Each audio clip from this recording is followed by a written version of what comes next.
Alright, welcome to the Bears Gym today. Little John Michael Talbot on a nice Sunday afternoon here.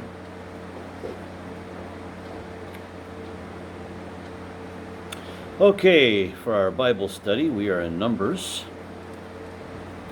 chapter 34. Reading in the good old King James, authorized version, as J. Vernon McGee would put it.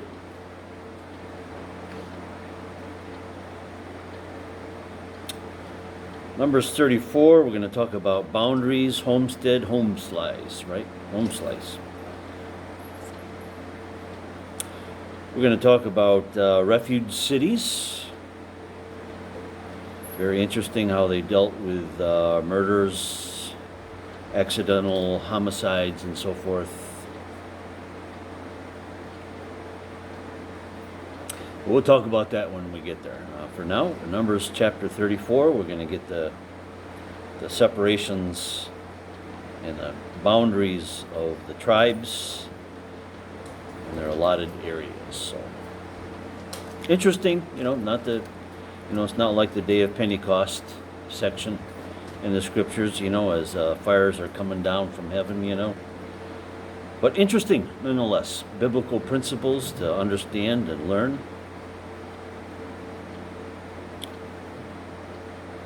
Like you go to the Bears Hall of Discipline here, right? You just can't do bench press all the time. You just can't do squats. You got to do lunges and calves and abs and triceps and biceps and shoulders and shrugs. Everything. You want to get the works, right? And that's the study of the Bible. You want to get a firm grasp on everything, not just certain, sections, which are good, but you want to move past, you can quote John 3:16. Awesome. But then let's get to the whole chapter and the whole book and the rest of the New Testament to Revelation, all the way back to the Old Testament with Genesis and the whole ball of wax, the whole encompassment of a good Bears workout biblically. So Numbers chapter 34. And the Lord spake unto Moses, saying, Command the children of Israel, and say unto them, When you come into the land of Canaan, your south quarter shall be from the wilderness of Zin, along by the coast of Edom, and your south border shall be the outmost coast of the Salt Sea eastward. As I've said before, which one of these days I'm going to get it, one of them big maps that are the stitch, what do they call it, tapestries, and hang that behind so I can have my little Bears walking stick and point to them. One day we'll get there. We're not quite there yet. Got to find one I like. But anyway, just imagine. You can only imagine, the coastlines. If you look at a map of the Mideast and Israel, the Salt Sea,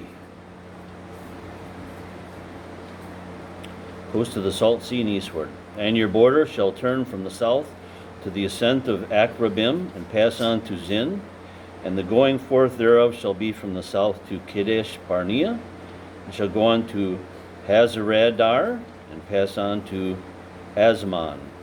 And the border shall fetch a compass from Asmon unto the river of Egypt, and the goings out of it shall be at the sea. So we're getting to the Nile, to the Dead Sea, to the keep gliding westward towards what we call the Persian Gulf. What they called things were different. We're going to get to the Euphrates, to the Mediterranean. Huge boundaries.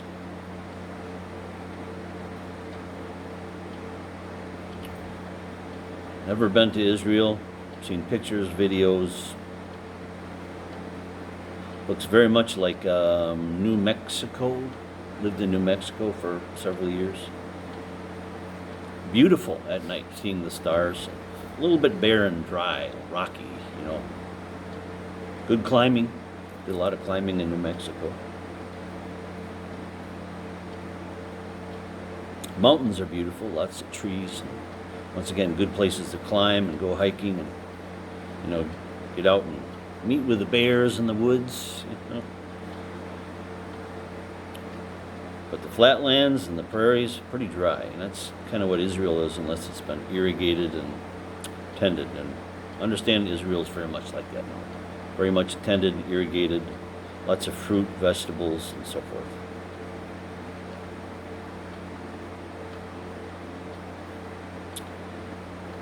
Your western border, this will be your north border from the Great Sea. You shall point out from Mount Hor, or Har. From Mount Har ye shall point out your border unto the entrance of Hamath, and the goings forth of the border shall be to Zedad. And the border shall go on to Ziphron, and the goings out of it shall be at Hazramnan. This shall be your north border. And ye shall point out your east border from Hazarnin to Shepham. And the coast shall go down from Shepham to Riblah on the east side of Ain, and the border shall descend and shall reach unto the side of the sea of Chinneroth eastward. So huge borders. If you can find some old maps in old books, those are the coolest. And the border shall go down to Jordan, and the goings out of it shall be at the salt sea. This shall be your land with the coast thereof round about.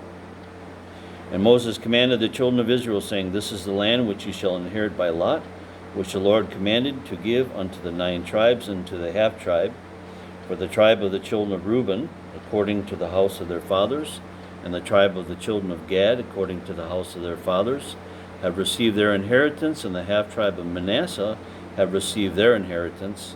The 2 tribes and a half tribe have received their inheritance on this side, Jordan, near Jericho, eastward towards the sun rising. If you remember those, I'm going to just call it the 3 tribes, Reuben, Gad, and Manasseh. Manasseh is actually a half tribe because Ephraim and Manasseh represent Joseph, but nonetheless, they chose to be on the other side of the Jordan River, and the Lord graciously bestowed that upon them because they had a lot of cattle. They were like the ranchers in Israel, and they wanted that side, and the Lord bestowed it upon them, but that gave them the lead position in the attack force.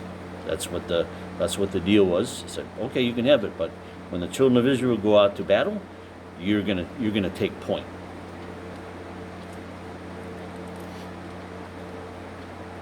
Verse 16 of Numbers 34. And the Lord spake unto Moses, saying, These are the names of the men which shall divide the land unto you: Eleazar the priest, Joshua the son of Nun. And you shall take 1 prince of every tribe to divide the land by inheritance. And the names of the men are these: of the tribe of Judah, Caleb the son of Jephunneh; of the tribe of the children of Simeon, Shemuel the son of Ammihud; of the tribe of Benjamin, Eladad the son of Chislon; and the prince of the tribe of the children of Dan, Buki the son of Jochli; the prince of the children of Joseph, for the tribe of the children of Manasseh, Hananiel the son of Ephraim; and the prince of the children of Ephraim, Kemuel the son of Shiftan; and the prince of the tribe of the children of Zebulun, Elizaphan the son of Pharnach; and the prince of the tribe of the children of Issachar, Paltiel the son of Azan; the prince of the tribe of the children of Asher, Ahihud the son of Shelomi; and the prince of the tribe of the children of Naphtali, Pedahil the son of Ammihud. These are they whom the Lord commanded to divide the inheritance unto the children of Israel in the land of Canaan. God is a God of order. It's boom, boom, boom, just like that. No playing around. And it was established for the Levitical priesthood. The sons of Aaron had specific duties inside the tabernacle with the ark and the most holy things to To cross over boundaries that were not yours would bring the death penalty. That kept things in order. The children of Israel had their boundaries. They knew what their boundaries were. If you went over on the other side of the boundary, you broke the law. That belonged to the other tribe. So they're very, very concise, orderly positioning, and the certain men who were going to delegate because they were quality men. They were honest. Numbers 35.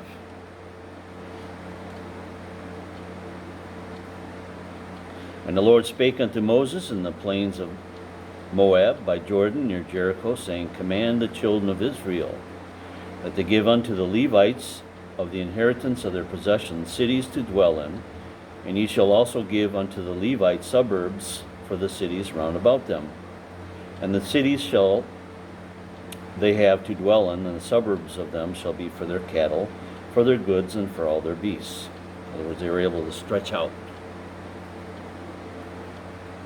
And the suburbs of the cities which ye shall give unto the Levites shall reach from the wall of the city and outward 1,000 cubits round about. So you had a delegated allotment for the Levitical priesthood, who, their allotment was the Lord.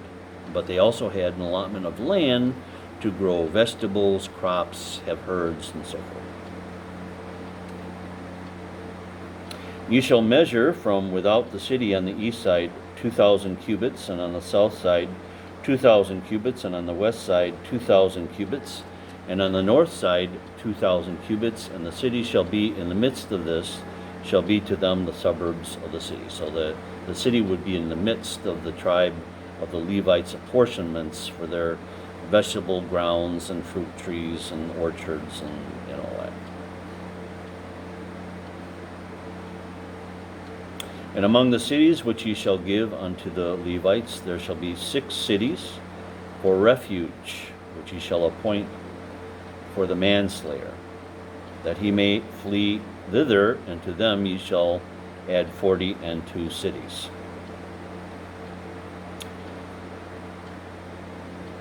Very interesting. In that day, if a man killed another man, he had to be honest enough to say, I killed somebody, and he would go to a city of refuge. It was a sanctuary city, a true one, that he accidentally killed somebody. That was an accidental. Okay, so he accidentally, axe handle flew off. They got in a fist fight. He had too much bear coffee that day, and he accidentally killed the guy. Well, if he didn't get to a city of refuge before one of the guy's family members found him and hunted him down and killed him, because they legally could do that. If somebody accidentally killed your I don't know, one of your cousins or your one of your brothers, you had the right to hunt that man down and kill him, because in either case your brother was killed by that man. You could hunt him down and kill him unless he fled to one of the cities of refuge, and then the man would stay in that city until the death of the high priest. But the man couldn't go into the city and take him out unless it was found that the man was laying in wait for the other guy and committed a murder by waiting for him, and then struck him and killed him. Then he was allowed to drag him out of the refuge city and kill him on the outside of the sanctuary city. Very interesting. So they had 6 cities for that, cities of refuge. And then they had an additional 42 cities for the Levites. So all the cities which you shall give to the Levites shall be 48 cities. Them shall ye give with their suburbs. And the cities which ye shall give shall be of the possession of the children of Israel. From them that have many ye shall give many, but from them that have few ye shall give few. Every one shall give of his cities unto the Levites according to his inheritance which he has inherited. So there's to be share and share alike to the Levites, because they were the ministers and the priests of the Word of God, the tabernacle, and the ministry of our Heavenly Father. So they're to be taken care of. Make sure they had their little cities and their little allotments of land for surviving. And the Lord spake unto Moses, saying, Speak unto the children of Israel, and say unto them, When ye come over Jordan, into the land of Canaan, then ye shall appoint cities of refuge for you, that the slayer may flee thither, which killeth any person unaware. So accidental killing, the cities of refuge. And they shall be unto you cities of refuge from the avenger, that the manslayer die not until he stand before the congregation in judgment. So there was to be a trial of sorts. And if the man was found that he had no anger to the guy, that just situation happened and somebody accidentally got killed, he had to stay in that sanctuary city. He could never leave it. If he ever left it, walked out, went to go hunt down some donkeys that ran away, then the manslayer could take him and kill him. That was fair square. But if he was found to be laying in wait for the guy and for the point of murdering him, then they could drag him out of the city, and he was to be executed by one of the family members of the person that he killed. And I think that's a good principle. Now these cities which ye shall give, 6 cities shall ye have for refuge. Ye shall give 3 cities on this side for the Jordan, 3 cities shall ye give on the land of Canaan, which shall be cities of refuge. These 6 cities shall be a refuge both for the children of Israel, for the stranger, and for the sojourner among them, that every one that killeth any person unawares may flee thither. And if he smite him with an instrument of iron, so that he die, he is a murderer. The murderer shall surely be put to death. So they didn't mess around. If he was found guilty, whoop, out he went for whatever death penalty that they had. They didn't sit in jail, and watch television. They received capital punishment for the crime. And if he smote him with a throwing stone, wherewith he may die, and he died, he is a murderer, and the murderer shall surely be put to death. If he smite him with a hand weapon of wood, therefore he may die, and if he dies, he is a murderer, the murderer shall surely be put to death. So they didn't mess around. They didn't pack him in prison for 30 years. If you killed somebody and it was intentional, you laid in wait for the purpose of killing somebody, you went to go kill somebody, you got the death penalty immediately. They didn't mess around. The revenger of blood himself shall slay the murderer. When he meeteth him, he shall slay him. However, if he thrust him of hatred or hurl at him of laying of wait that he die, or in his enmity smite him with his hand that he die, he that smote him shall surely be put to death, for he is a murderer. The revenger of blood shall slay the murderer when he meeteth him at any time. Except if he was in a sanctuary city, then they could drag him out of the sanctuary city. But if he thrust him suddenly without enmity, or have cast upon him anything without laying in wait, or with a stone that the man may die, seeing him not, and cast it upon him that he die, he was not his enemy, neither sought his harm. It's just a situation, you accidentally pulled the lever on the truck and the clutch popped and the truck rolled over somebody, right? That kind of scenario. And they got killed, but you didn't really mean to kill the guy. It was an accident. Nonetheless, they held you responsible, and you had to stay in the refuge city until the high priest died. And the high priest is like the Supreme Court in our country. They stay there for life. Then the congregation shall judge between the slayer and the revenger of blood according to these judgments. And the congregation shall deliver the slayer out of the hand of the revenger of blood, and the congregation restore him to the city of his refuge, whether he was fled. He shall abide in it until the death of the high priest, which was anointed with the holy oil. So that was the time segment. So it could be anywhere from 10 years to 50 years that he had to stay in that sanctuary city. He couldn't go home. He had to stay in that city. That was his punishment for accidentally killing somebody. However, this is what happens if he decides to slip out of the city. But if the slayer shall at any time come without the border of the city of his refuge, whether he was fled and the revenger of blood finds him outside the borders of the city of refuge, and the revenger of blood shall kill the slayer, he shall not be guilty of blood. In other words, he could kill him. The family member could kill the guy who killed one of his relatives if he ever went outside the refuge city. Because he should have remained in the city of his refuge until the death of the high priest. But after the death of the high priest, the slayer shall return into the land of his possession, So these things shall be for a statute of judgment unto you throughout your generations and all your dwellings. Whoso killeth any person, the murderer shall be put to death by the mouth of witnesses, but one witness shall not testify against any person to cause him to be put to death. In other words, there had to be more than one witness. There had to be at least 2 or more witnesses until you could put somebody to death in capital punishment. Moreover, he shall take no satisfaction for the life of murder. In other words, he couldn't pay off the judges and bribe everybody. If you killed, you had to be put to death if you were guilty of, capital murder. He shall surely be put to death.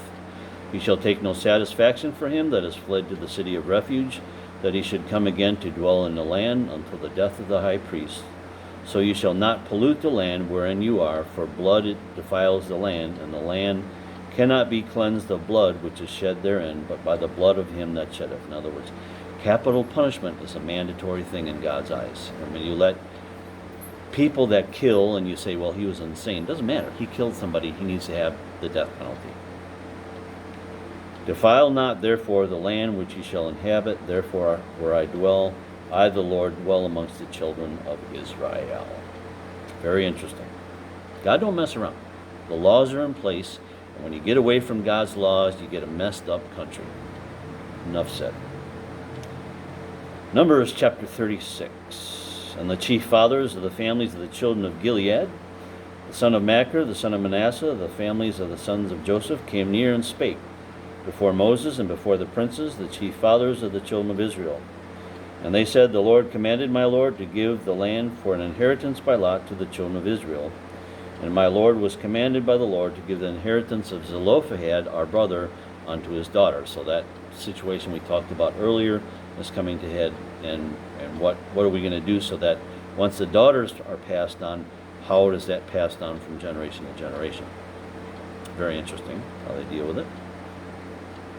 If they marry to any of the sons of the other tribes of the children of Israel, then shall their inheritance be taken from the inheritance of our fathers and put on the inheritance of the tribe wherein they married into. So shall it be taken from the lot of our inheritance. And when the Jubilee of the children of Israel shall be, then shall their inheritance be put unto the inheritance of the tribe whereunto they are received. So shall their inheritance be taken away from the inheritance of their fathers. So Moses had a ruling here that the Lord gave him. And Moses commanded the children of Israel according to the word of the Lord, saying, the tribe of the sons of Joseph have said, well, this is the thing which the Lord hath commanded concerning the daughters of Zelophehad. Let them marry to whom they think best, only to the family of the tribe of their fathers shall they marry. So they had to marry within the tribe of their family inheritance, not in the other tribes. So shall not the inheritance of the children of Israel remove from the tribe to tribe, for every one of the children of Israel shall keep himself to the inheritance of the tribe of his fathers. And every daughter that possesseth an inheritance in any tribe of the children of Israel shall be wife unto one of the family of the tribe of her father, that the children of Israel may enjoy every man the inheritance of his fathers. Neither shall the inheritance remove from one tribe to another tribe, but every one of the tribes of the children of Israel shall keep himself to his own inheritance. Even as the Lord commanded Moses, so did the daughters of Zelophehad. For Mahlah, Tirzah, Hoglah, Milcah, and Noah, the daughters of Zelophehad, were married unto their father's brother's sons. And they were married into the families of the sons of Manasseh, the son of Joseph, and their inheritance remained in the tribes of the family of their father. These are the commandments and the judgments which the Lord commanded by the hand of Moses unto the children of Israel in the plains of Moab by Jordan near Jericho. The children of Israel were very particular, very strict, because God was very strict, and he passes on that he delegated these tribal boundaries, and he wanted them to stay within the family of those tribal boundaries. So in the particular case of a person, and we're going to use what is used in Numbers here, Zelophehad had only daughters, no sons. And kind of in England, during a certain time period, when a father or a son of the household was killed in battle, all their land reverted to the king. Pretty kind of sweet deal. So you drug off all the family off to wars, and let them be killed off until eventually the king owned all the land of the people. Pretty brutal, but nonetheless, in God's eyes, if a man had only daughters and he was killed in battle, then the daughters would receive the inheritance, and then they were instructed to marry only in their tribe, so their inheritance of their allotted portion for their family would stay in the family. So second cousins, third cousins, fourth cousins, that kind of thing. Just make sure that the boundaries were intact. And to this date, if you run into very rabbinical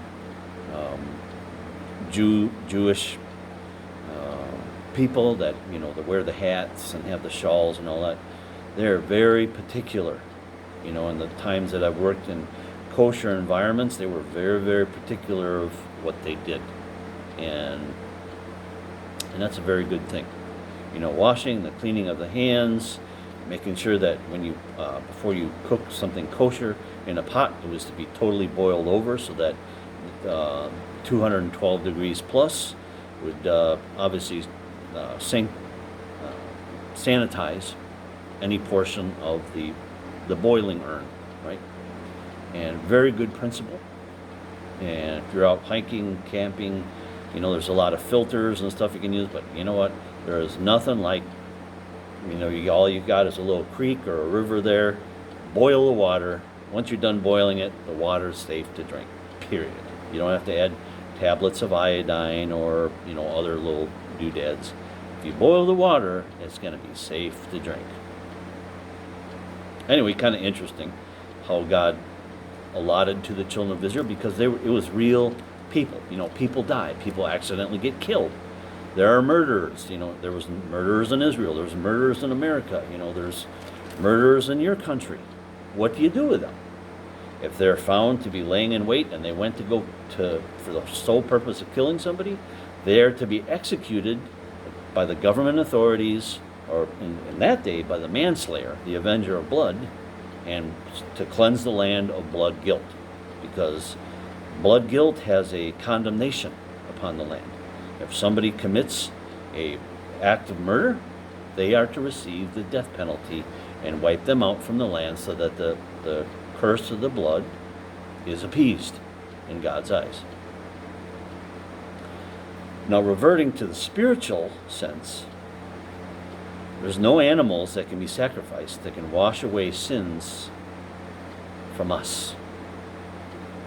What they did in the Old Testament, the children of Israel, was a picture.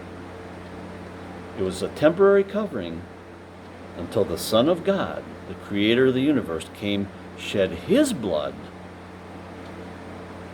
so that the curse of sin and blood in our lives can be washed away once and for all.